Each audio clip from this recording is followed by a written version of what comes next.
May. But the problem is, Rob, you hear me talk about perception to the world and to migrants who are trying to get to the United States. That perception went out months ago.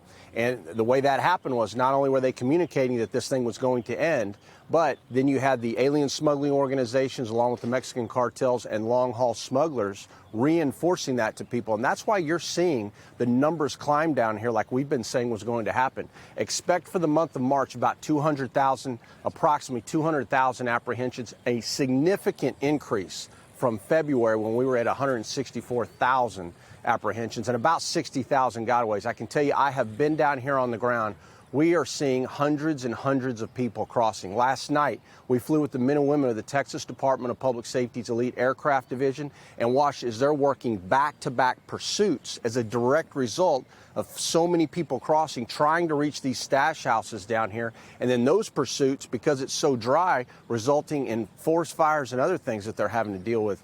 So even talking to the agents and to the pilots down here, they're seeing a significant tempo increase in activity directly impacting the people here in Texas. Yeah, and Jason, you'd be on with us, a month ago, and you'd be wearing a jacket. It was cold down there. We're starting to get into the warmer months down there at the southern border. According to the Border Patrol, we're on pace for 2.5 million illegal crossings at the southern border, which would be more than we saw in 2021. Do you think that happens, or somehow are we going to stop the numbers that we saw, particularly late last spring?